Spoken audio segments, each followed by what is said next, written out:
Selina Savage एक famous only fans model और adult content creator है। She has this Goth personality. उसकी body tattoos से भरी हुई है। वो मैरिड है और उसके 2 बच्चे भी हैं। बट 9 दिसंबर 2021 को उसे अरेस्ट किया गया मर्डर के केस में। उस पे चार्जेस थे कि उसने अच्छे से प्लान करके अपने एक हाई स्कूल के फ्रेंड को मारा है। और शॉकिंग चीज ये है कि उसे मारने से पहले वो दोनों साथ में सोए थे।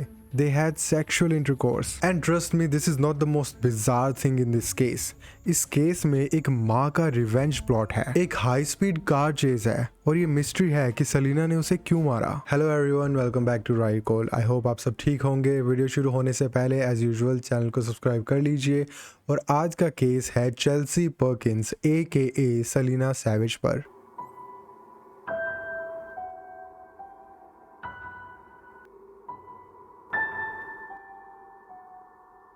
This case is really messed up. इसमें ये कहना बहुत मुश्किल है कि इस केस का एक्चुअल विक्टिम कौन है। And I am sure video के एंड तक आप लोगों के ओपिनियंस भी काफी डिवाइडेड होंगे। कुछ लोग चेल्सी को सपोर्ट करेंगे तो कुछ लोग मैथ्यू को। एनीवेज, तो केस शुरू करते हैं मैथ्यू के साथ। मैथ्यू जॉन डनमायर का जन्म नवंबर 26, 1989 वर्जीनिया में हुआ था। उसकी मॉम टॉमी लिन उसे बहुत प्यार करती थी। He was a mama's boy. Unlike Chelsea, इसका बचपन नॉर्मल था। He was a happy Goofy kid. जो लोग इसे जानते थे वो कहते थे कि मैथ्यू बहुत सोशल है, फ्रेंडली है और वो बिल्कुल भी लड़ाई झगड़ा नहीं करता। वो तो इतना इनोसेंट है that he won't even hurt a fly. Matthew को म्यूजिक में बड़ा इंटरेस्ट था। वो रॉक और मेटल सुनता था। He also learn to play guitar. वो रेगुलरली प्रैक्टिस करता क्योंकि एक दिन वो अपने फेवरेट म्यूजिशियन फ्रैंक ज़ैपा जैसा बनना चाहता था। हाई स्कूल में वो अपने जैसे और लोगों से मिला और मैथ्यू ने उनके साथ एक बैंड बना लिया। But like most high school bands वो ज्यादा सक्सेसफुल नहीं हुए। बट उससे फर्क भी नहीं पड़ता था क्योंकि मैथ्यू खुश था। उसकी वाइफ थी, बच्चे थे, फ्रेंड्स थे जिनसे वो रेगुलरली बात करता था, मिलता था। अभी तक मैथ्यू की लाइफ में सब कुछ नॉर्मल था। बट 5 मार्च 2021 को मैथ्यू अपने वर्क कोलीग्स के साथ एक बार में बैठा था। उसने उन्हें बताया कि आज वो बहुत खुश है क्योंकि आज वो अपनी एक ऑनलाइन फ्रेंड से मिलने वाला है। मैथ्यू के फोन पे एक टेक्स्ट आया और वो बार से बाहर आया तो एक लड़की व्हाइट कार में उसे पिकअप करने आई थी। वो उसके साथ बैठ के चला गया और वो आखिरी बार था जब मैथ्यू को किसी ने जिंदा देखा था। उसके फ्रेंड्स ने, उसकी वाइफ ने उसे कॉल्स किए, मैसेजेस किए, बट मैथ्यू वाज़न्ट रिप्लाइंग। ऐसा पहले कभी नहीं हुआ था। 3 दिन बीत गए थे बट मैथ्यू का कोई अता पता नहीं था। और 9 मार्च 2021 को कुछ हाइकर्स को एक पार्क में उसकी डेड बॉडी मिली। क्या हुआ था उसके साथ? How did he die? And most importantly, वो लड़की कौन थी? उस दिन वो चेल्सी पर्किन से मिला था। चेल्सी मैथ्यू को हाई स्कूल से जानती थी। दे वर फ्रेंड्स। तो आखिर उन दोनों के बीच में या उनके साथ ऐसा क्या हुआ था कि मैथ्यू उससे मिला और फिर उसकी डेड बॉडी मिली? I mean, what did she do? आखिर ये चेल्सी है कौन? चेल्सी डेनीज पर्किंस, जिसे ज्यादातर लोग सलीना सैवेज के नाम से जानते हैं। उसका जन्म 1990 वर्जीनिया USA में हुआ था। बचपन में चेल्सी ने मेंटल और सेक्सुअल अब्यूज इंड्योर किया था। अब इस पे ज्यादा इन्फॉर्मेशन तो नहीं है कि उसके साथ ऐसा किसने किया, बट श्योरली उस अब्यूज की वजह से उसके बिहेवियर, उसकी पर्सनैलिटी, उसके डिसीजंस पे इम्पैक्ट हुआ होगा। चेल्सी को भी मैथ्यू की तरह मेटल और रॉक म्यूजिक सुनना बहुत पसंद था। वो एक टीनेजर थी जब उसने ये गोथ पर्सनैलिटी अडॉप्ट करना शुरू कर दी थी। वो वैसे ड्रेस करती, लाउड म्यूजिक सुनती and she started getting tattoos. School के अंदर चेल्सी को अपने जैसे कई दोस्त मिले whose interest align with her, जो चेल्सी जैसा म्यूजिक सुनते थे, उसकी तरह ही ड्रेस करते थे। और इन्हीं फ्रेंड्स में से एक था मैथ्यू डनमायर। मैथ्यू चेल्सी का सीनियर था और वो एक बैंड में था, तो वो दोनों जल्दी दोस्त बन गए। स्कूल के अंदर उन दोनों के बीच में सब कुछ नॉर्मल था। एज सच कोई मेजर इंसिडेंट नहीं हुआ था। और जैसा कि मैंने पहले बताया, हाई स्कूल के बाद मैथ्यू ने एक बैंड बना लिया और म्यूजिक परस्यू किया। पर जहां तक कि चेल्सी का सवाल है तो 19 साल की उम्र में वो US कोस्ट गार्ड बन गई। और ये करियर चेल्सी के लिए बहुत वियर्ड था क्योंकि मैथ्यू और चेल्सी के इंटरेस्ट सेम थे और उनके अकॉर्डिंग मैथ्यू की करियर चॉइस समझ में आती है, but Chelsea chose a different direction. वो तो आर्मी में चली गई। एनीवेज, तो इन दोनों की लाइफ्स इतनी अलग हो गई तो धीरे धीरे इनकी बातें भी बंद हो गई। As I said before, Matthew अपने म्यूजिक करियर पे फोकस था जिसमें उसे ज्यादा सक्सेस नहीं मिल रही थी, तो वो काफी ज्यादा ड्रिंक करने लगा। उसने शादी कर ली और उसके 2 बच्चे भी हो गए। कोस्टल गार्ड पर जो चेल्सी के कोवर्कर्स थे वो चेल्सी को बिल्कुल पसंद नहीं करते थे। उनके अकॉर्डिंग चेल्सी अजीब सी, थोड़ी पागल सी थी। आई डोंट नो उन्होंने ऐसा क्यों कहा, क्योंकि चेल्सी के अगेंस्ट कभी भी कोई ऑफिशियल कंप्लेन या फिर रिपोर्ट फाइल नहीं हुई। तो अगर उसका बिहेवियर सच में प्रॉब्लमेटिक था तो आई एम श्योर कोई ऑफिशियल रिकॉर्ड्स तो होते ही। एनीवेज उसकी एक कोस्ट गार्ड की जॉब बस 3 साल ही चली, शी क्विट। बट उन 3 सालों में कुछ पॉजिटिव भी हुआ। She met her life partner. उसे वहां जॉब पर एक कोवर्कर से प्यार हो गया। उन दोनों ने एक साथ ही कोस्ट गार्ड की जॉब छोड़ के शादी कर ली और नॉर्दर्न वर्जीनिया में सेटल हो गए और कुछ ही टाइम बाद उन दोनों के 2 बच्चे भी हो गए। I am happy for her कि वो एक नॉर्मल रिलेशनशिप में थी, लिविंग अ हैप्पी लाइफ, क्योंकि एज आई सेड बिफोर उसे बचपन में सेक्सुअली अब्यूज किया गया था। और कई बार ऐसा होता है कि अब्यूज के बाद आपको नॉर्मल रिलेशनशिप्स में रहने में दिक्कतें आती है। But not Chelsea, she was doing fine that until she met Matthew Dunmire again. मार्च 2017 को मैथ्यू और चेल्सी की लगभग 8 साल बाद दोबारा मुलाकात हुई। वो वर्जीनिया बीच पर मिले। अब वो दोनों क्यों मिले थे ये इन्फॉर्मेशन कहीं भी नहीं है, क्योंकि वो दोनों हैप्पीली मैरिड थे और पिछले 8 साल से उन दोनों की कोई बात नहीं हो रही थी, तो यूं अचानक उन्हें मिलने का ख्याल क्यों आया। एनीवेज तो मार्च में वर्जीनिया बीच पर वो दोनों मिले,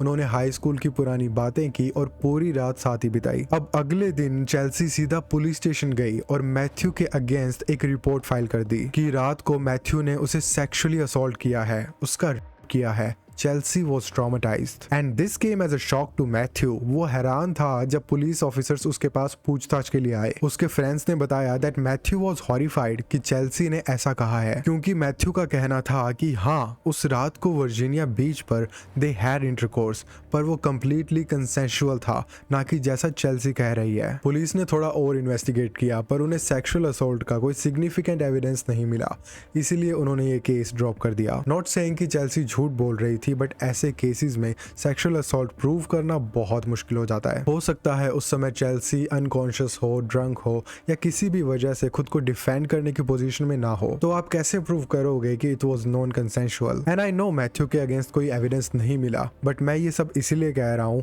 क्योंकि उसी टाइम के आसपास एक और लड़की ने मैथ्यू के अगेंस्ट रिपोर्ट फाइल की थी कि मैथ्यू ने उसे सेक्सुअली असॉल्ट किया है। एक इंसिडेंट होता तो हम मैथ्यू पे बिलीव कर भी लेते, पर 2 लड़कियों ने क्लेम किया है कि मैथ्यू देम। ये दोनों लड़कियां एक दूसरे को जानती नहीं थी, इन दोनों का कोई कनेक्शन नहीं था। But you know what's shocking, एक ऑफिसर ने बताया कि चेल्सी और उस दूसरी लड़की की रिपोर्ट्स बिल्कुल सिमिलर थी। चेल्सी ने अपने सेक्सुअल असॉल्ट की जो डिटेल्स बताई थी वही सेम डिटेल्स उस दूसरी लड़की ने बताई थी। उस लड़की ने बताया कि वो और मैथ्यू एक पार्टी में थे जहां उस लड़की को नींद आ गई और जब वो लड़की उठी तो मैथ्यू उसका कर रहा था। Now how disgusting is that. But sadly Chelsea की तरह इस केस में भी कोई एविडेंस नहीं मिला और इस लड़की का केस ड्रॉप कर दिया गया। इसका मतलब है कि शायद चेल्सी के साथ भी कुछ ऐसा ही हुआ होगा और यही वजह रही होगी कि सेक्सुअल असॉल्ट का कोई एविडेंस नहीं मिला, क्योंकि अगर वो होश में होती तो they would have been a struggle, वो खुद को बचाने की कोशिश करती। और चेल्सी तो कोस्ट गार्ड में थी और मैथ्यू तो पतला सा था, तो आई एम प्रीटी श्योर कि वो खुद को डिफेंड कर पाती। एनीवेज तो चेल्सी के अकॉर्डिंग उसे न्याय नहीं मिला, द जस्टिस सिस्टम फेल्ड हर। उसके दोस्तों ने बताया कि उसके साथ जो भी हुआ वो उससे कभी भी पूरी तरह रिकवर नहीं कर पाई। एंड इमेजिन वो कितनी ज्यादा फ्रस्ट्रेटेड थी। आई मीन उसे किसी ने सेक्सुअली असॉल्ट कर दिया है और उसकी बात पे कोई यकीन ही नहीं कर रहा, और जिसने वो किया है वो खुला घूम रहा है। और दूसरी तरफ मैथ्यू की फैमिली और उसके फ्रेंड्स उसे सपोर्ट कर रहे थे, क्योंकि जैसी मैथ्यू की पर्सनालिटी थी, जैसी उसकी इमेज बनी हुई थी, यकीन करना बहुत मुश्किल था कि वो ऐसा कर सकता है। इस सब के बाद चेल्सी अपनी फैमिली के पास लौट गई और उसके साथ जो भी हुआ उसे भुलाकर एक नॉर्मल लाइफ जीने की कोशिश करने लगी। और फिर 2019 में उसके करियर में एक ड्रास्टिक चेंज आया। उसने अडल्ट कंटेंट इंडस्ट्री ज्वाइन कर ली। वो मैनी वीडियोस और दूसरी साइट्स पर वीडियोस बना कर डालने लगी। वी डोंट नो उसने ये अडल्ट वीडियोस बनाना क्यों शुरू किया। आई मीन उसका एक हस्बैंड था, 2 बच्चे थे, she had a happy family. I mean कभी कभी ऐसा होता है कि जो लड़कियां सेक्सुअल अब्यूज एंडोर करती है वो आगे जाकर एस्कॉर्ट सर्विसेज प्रोवाइड करती है या फिर अडल्ट कंटेंट बनाती है, but it's not the norm. सबके साथ ऐसा नहीं होता, ह्यूमन बिहेवियर काफी डाइवर्स है। मे बी चेल्सी उस इंडस्ट्री में पैसों के लिए गई थी और maybe she liked it, she wanted to, we don't know. जब चेल्सी वो कंटेंट बना रही थी तब ओनली फैंस काफी फेमस हो गया, मेनली 2020 के लॉकडाउन की वजह से। तो लाखों क्रिएटर्स के साथ चेल्सी ने भी ओनली फैंस पर कंटेंट डालना शुरू कर दिया और वहां उसने अपना रियल नेम यूज नहीं किया, वो एक स्टेज नेम सेलिना सैवेज के नाम से जानी जाती थी। अब मैं आपको रिकमेंड करूंगा कि आप ये नेम सर्च मत करना, मुझे करना पड़ा था for research and I was traumatised, so I am just warning you. तो अब वो ओनली फैंस पर सोलो कंटेंट भी बना रही थी और दूसरे लोगों के साथ भी बना रही थी, Which was weird, क्योंकि वो ऑलरेडी मैरिड थी और उसके 2 बच्चे थे। इट्स लाइक वो एक डबल लाइफ जी रही थी ड्यूअल आइडेंटिटी के साथ। एक तरफ वो अपने हस्बैंड और बच्चों के साथ एक हैप्पी प्राइवेट लाइफ जी रही थी और दूसरी तरफ वो अडल्ट कंटेंट बना रही थी with other man. Selina Savage एक नया नाम, एक एलियस नहीं था, it was a whole new identity. Unlike Chelsea, Selina Savage confident थी, सेक्सुअल थी और इसी कॉन्फिडेंट गोथ गर्ल वाली पर्सनैलिटी के साथ उसने एक अच्छी खासी ऑनलाइन प्रेजेंस बना ली थी। वो रेगुलरली कंटेंट बनाती और अपने फैन से भी इंटरेक्ट करती। चेल्सी की लाइफ में अब सब कुछ ठीक चल रहा था कि फरवरी 2021 को वो फेसबुक पर थी और उसे एक फ्रेंड सजेशन आई और वो सजेशन मैथ्यू डेनमायर की थी। अब उस सेक्सुअल असॉल्ट को इतने साल हो गए थे, शी वॉज मूविंग ऑन। वो उस हॉरिफाइंग एक्सपीरियंस को ऑलमोस्ट भुला चुकी थी कि फेसबुक पर ये सजेशन आ गई और वो देखकर all the trauma, all the memories came flooding back. Chelsea गुस्से में थी, फ्रस्ट्रेटेड थी कि उसका करके मैथ्यू एक नॉर्मल लाइफ जी रहा है। शी वॉज मैड और तब वो मन ही मन में प्लान बनाने लगी मैथ्यू से बदला लेने का। मैथ्यू उस समय ओहायो में शिफ्ट हो गया था अपनी वाइफ और बच्चों से दूर, क्योंकि उसका बैंड तो फेल हो गया था। तो वो अपनी लाइफ ट्रैक पे लाना चाहता था एक नए शहर में नई जॉब के साथ। फरवरी के एंड में चेल्सी ने मैथ्यू को एक फ्रेंड रिक्वेस्ट भेजी और मैथ्यू ने वो रिक्वेस्ट एक्सेप्ट भी कर ली और वो दोनों चैट करने लगे। 2-3 दिन कॉन्टिन्यूसली उनकी बातें हुई और फिर चेल्सी ने उससे कहा कि उसकी फ्रेंड ने एक नया टैटू पार्लर खोला है डिट्रॉइट में, जहां वो जाएगी और सिंस मैथ्यू का जो टाउन है वो रास्ते में आएगा तो she would love to catch up. और हैरानी की बात तो ये है कि मैथ्यू उससे मिलने के लिए तैयार भी हो गया। आई मीन कितने सारे रीजंस थे कि मैथ्यू उससे मिलने से मना कर दे। फर्स्ट, चेल्सी ने उसके अगेंस्ट सेक्सुअल असॉल्ट चार्जेस लगाए थे। मैथ्यू को सोचना चाहिए था कि चेल्सी उससे क्यों मिलना चाहेगी। और सेकंड, वो दोनों रात साथ में स्पेंड करने वाले थे और मैथ्यू मैरिड था, उसके 2 बच्चे थे, तो वो एक ओनली फैंस मॉडल के साथ रात क्यों बिताना चाहेगा। वो क्लियरली अपनी वाइफ पे चीट करना चाहता था।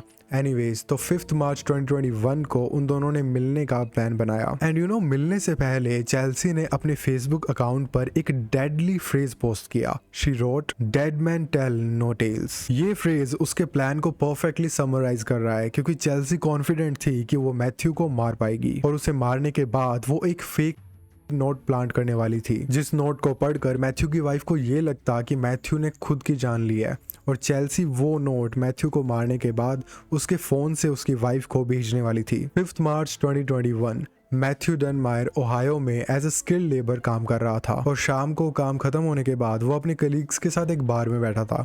उसने उन्हें बताया कि ही इज वेरी एक्साइटेड क्योंकि उसकी हाई स्कूल की एक दोस्त उससे मिलने आ रही है और वो दोनों कल तक साथ ही रहेंगे। चेल्सी एक लंबी ड्राइव के बाद उस बार के बाहर पहुंची और उसने मैथ्यू को टेक्स्ट कर दिया। वो अपने दोस्तों को बाय बोलकर बाहर आया तो उसने देखा कि चेल्सी AKA सेलिना सैवेज एक व्हाइट कार पे आई है। वो कार एक्चुअली में चेल्सी के हस्बैंड की थी और उस बेचारे को इस पूरे प्लान के बारे में कोई आइडिया नहीं था। वहां का सुपरवाइजर जो मैथ्यू का फ्रेंड था, उसने भी चेल्सी और उसकी व्हाइट कार को देखा था और उसने देखा कि मैथ्यू उसकी कार में बैठकर उसके साथ चला गया। उन दोनों ने रास्ते में से कुछ सिगरेट्स और एक एक्वाफिना की वाटर बोतल खरीदी और फिर वो सीधा एक एयरबीएनबी में चले गए, जहां पूरी रात सिर्फ वो दोनों थे। अब उस एयरबीएनबी में चेल्सी मैथ्यू को मार सकती थी, but it would have been too risky. Chelsea अपने साथ एक हैंडगन लेके आई थी। बाय द वे, चेल्सी के पास बहुत सारी गन्स थी, she was a collector. Anyways, तो अगर वो उस एयरबीएनबी में गन यूज करती तो वो बहुत ज्यादा लाउड हो जाती, सबको सुन जाती और फिर वो बॉडी डिस्पोज करना भी बहुत मुश्किल हो जाता। तो उस रात को चेल्सी ने अपना प्लान तो एग्जीक्यूट नहीं किया, but they did engage in sexual activities. वो दोनों साथ सोए थे और ये बात हमें इसलिए पता है क्योंकि मैथ्यू के जो प्यूब्स थे उन पे चेल्सी का DNA मिला था। Now I know this is weird. Chelsea उससे नफरत करती थी, उसे मारना चाहती थी, so why would she sleep with him? कई रीजंस हो सकते हैं। फर्स्ट, उसका ट्रस्ट गेन करने के लिए। आई मीन चेल्सी ने उसे मिलने के लिए बुलाया था तो वो ऐसे ही तो नहीं आता। उन दोनों की चैट सेक्सुअल हुई थी और मैथ्यू को पता था कि मिलकर वो दोनों क्या करेंगे, तो ये भी उसके प्लान का एक हिस्सा था। एंड सेकेंडली, जब मैथ्यू ने चेल्सी को एलिजिडली सेक्सुअली असॉल्ट किया था तो मोस्ट प्रोबेबली वो बेहोश थी, पावरलेस थी, तो उसका फायदा उठाया गया था। तो अब मैथ्यू के साथ सोकर जो उसने लास्ट सेक्सुअल एनकाउंटर में खो दिया था, वो कंट्रोल रीगेन करना चाहती थी। I know it sounds bizarre but it is a real thing. Anyways we won't get too deep into this. अगली सुबह 6 मार्च को मैथ्यू ने अपनी वाइफ को टेक्स्ट किया कि don't be upset, I didn't sleep with her, जो कि ऑब्वियसली झूठ है, बट इस मैसेज से हमें पता चलता है कि मैथ्यू ने ऑलरेडी अपनी वाइफ को बता रखा था कि वो चेल्सी से मिलने जा रहा है। और ये भी पता चलता है कि उसकी वाइफ को शायद आइडिया था कि चेल्सी और मैथ्यू के बीच में कुछ है। तो अगर ऐसा था, वो मैथ्यू पे गुस्सा थी, तो उसने उसे चेल्सी से मिलने क्यों जाने दिया? We don't know but I am sure Matthew ने 100 झूठ बोले होंगे। इसके बाद मैथ्यू ने अपनी वाइफ को एक और टेक्स्ट किया, I am guessing you don't miss me and I bet you are mad with me, I pissed this chick off anyway, so I hope you are happy, I will see you in a little while. What? ये ऐसे क्यों बात कर रहा है जैसे Chelsea इसकी wife से ज्यादा इंपॉर्टेंट है? ये इसका लास्ट टेक्स्ट था। इसके बाद उसने 11 बजे अपने फोन पे एक नेशनल पार्क की लोकेशन सर्च की और वो दोनों वहां वॉक पर चले गए। आई एम श्योर ये चेल्सी का ही आइडिया होगा, क्योंकि ये एक काफी बड़ा पार्क है जहाँ पे मैथ्यू की बॉडी आसानी से नहीं मिलेगी। पार्क में पहुंचने के बाद मैथ्यू और चेल्सी दोनों हाइक पर निकल गए। वो दोनों 1-1.5 घंटे उस जंगल में चलते रहे और काफी अंदर तक चले गए, जहां अब दूर दूर तक उन दोनों के अलावा और कोई नहीं था। और मैथ्यू को आइडिया नहीं था कि चेल्सी अपने साथ एक हैंडगन लेके आई है। चेल्सी ने अब उस परफेक्ट मोमेंट का वेट किया जब मैथ्यू उसकी तरफ नहीं देख रहा था। उसने अपनी गन निकाली और मैथ्यू के सर में गोली मार दी। He never saw it coming. वो गन शॉट काफी लाउड था, तो उनसे थोड़ी ही दूर एक और कपल हाइक कर रहे थे।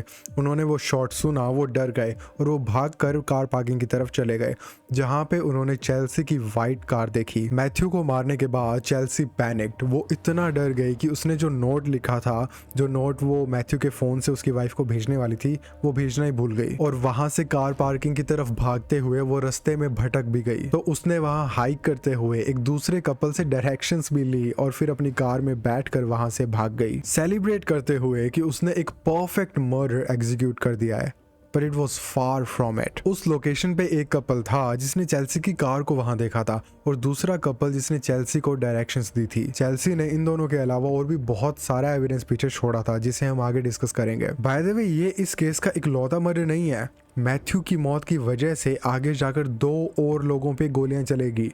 It's gonna get crazy. This case is messed up. Anyways, तो उस पार्क से निकलते ही चेल्सी ने मैथ्यू के साथ जो भी टेक्स्ट एक्सचेंज किए थे वो सारे डिलीट कर दिए और मैथ्यू को अनफ्रेंड कर दिया। इसके बाद वो अपनी फ्रेंड के टैटू पार्लर पे चली गई, जहाँ पे उसकी अपॉइंटमेंट थी, और उसके बाद उसने वो टैटू इंस्टा पे पोस्ट भी किया। वो तो ऐसे एक्ट कर रही थी जैसे कि कुछ हुआ ही नहीं, like she didn't just murder a man. Matthew की वाइफ, उसकी फैमिली, उसके फ्रेंड्स ऑब्वियसली काफी वरीड थे। वो उसे ढूंढ रहे थे कि 9 मार्च 3 दिन बाद उन्हें कॉल आया कि टेरा विस्टा नेचुरल स्टडी में उन्हें मैथ्यू की डेड बॉडी मिली है। उसने black leather jacket, black hoodie और ब्लैक जीन्स पहनी थी। उसके पास वो एक्वाफिना की वाटर बॉटल भी पड़ी थी जो उन्होंने पहले खरीदी थी, और उसकी पॉकेट्स में पुलिस को उसकी आईडी भी मिल गई। अभी तक जितना केस मैंने आपको बताया है उससे आप एक चीज तो समझ गए होंगे, This was not a perfect murder. It was far from it. I mean, detectives को बहुत सारा एविडेंस मिल गया। चेल्सी ने काफी सारे लूज एंड्स छोड़े थे, जिससे उसको पकड़ना बहुत आसान हो गया। इतना तो साफ था कि मैथ्यू का मर्डर हुआ है, क्योंकि उसके सर के पीछे गोली लगी थी और उसके प्यूबिक एरिया में किसी लड़की का डीएनए मिला था, और वही सेम डीएनए उस एक्वाफिना की वाटर बॉटल पर भी था। ऑफिसर्स ने मैथ्यू के कोवर्कर से पूछताछ की तो उन्होंने बताया कि ऐसी दिखने वाली लड़की एक वाइट कार में इसे पिकअप करने आई थी, और यही सेम डिस्क्रिप्शन उन 2 कपल्स ने दिया जो उस नेशनल पार्क में थे, और उनमें से एक कपल ने तो चेल्सी को अच्छे से डिस्क्राइब किया। इन्वेस्टिगेटर्स ने सीसीटीवी कैमरास चेक किए, जहां उन्हें चेल्सी की कार भी मिल गई। उन्होंने चेल्सी से पूछताछ की और उसका डीएनए भी ले लिया ताकि वो बॉडी पर मिले हुए डीएनए से मैच कर सके। इस पूरे प्रोसेस में पुलिस ऑफिसर्स को 9 से 10 महीने लग गए थे, और चेल्सी को लगने लगा था कि वो सेफ है। She had executed a perfect flawless murder. Investigation में इतना सारा टाइम लग रहा था, तो ऑब्वियसली जो मैथ्यू के घर वाले थे वो जस्टिस की डिमांड कर रहे थे। दे वर डेवास्टेटेड। उसकी मौत का सबसे बड़ा असर उसकी मॉम टॉमी लिन पे हुआ था। वो टूट गई थी, और ऊपर से पुलिस इन्वेस्टिगेशन में इतना समय लग रहा था, तो उन्हें लगने लगा कि पुलिस वालों से कुछ नहीं होगा, तो वो खुद ही अपने बेटे के इस मर्डर केस में मर्डरर को ढूंढने लग गई। And this was not good for her.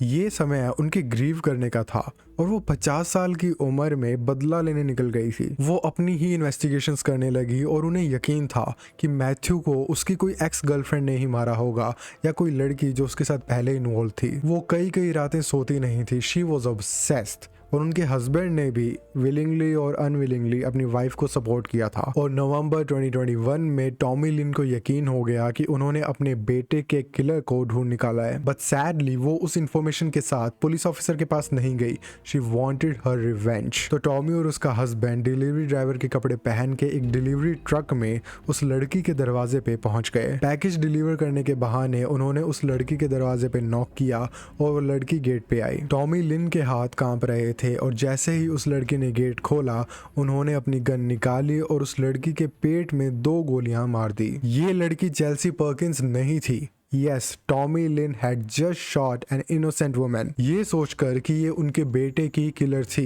she was wrong। इसके बाद वो अपने हस्बैंड के साथ उस ट्रक में बैठकर वहां से भाग गई, पर इससे पहले कि वो दोनों बचकर निकल पाते पुलिस उनके पीछे लग गई and there was a high speed car chase। I mean it's so bizarre कि 50 साल के ये दादा दादी एक पुलिस कार चेज में हैं। It's like Fast and Furious 50 जब सारे एक्टर्स बूढ़े हो गए and they are still out for revenge getting chased। Anyways, तो ये चीज़ ज़्यादा देर तक नहीं चला। पुलिस ने इन्हें पकड़ लिया।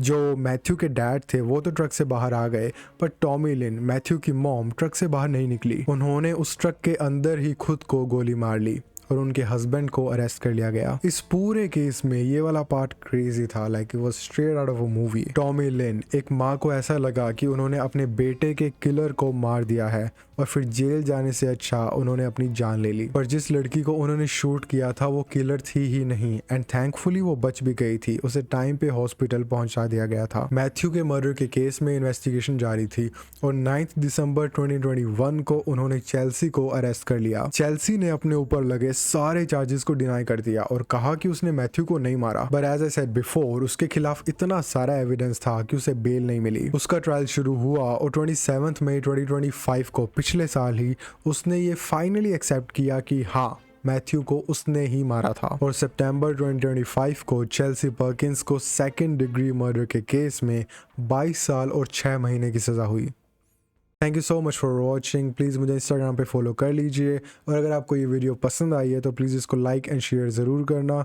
चैनल को सब्सक्राइब कर लेना। अपने ओपिनियंस प्लीज़ कमेंट सेक्शन में ज़रूर देना एंड मैं आपसे मिलता हूँ अगली बार एक नए केस के साथ।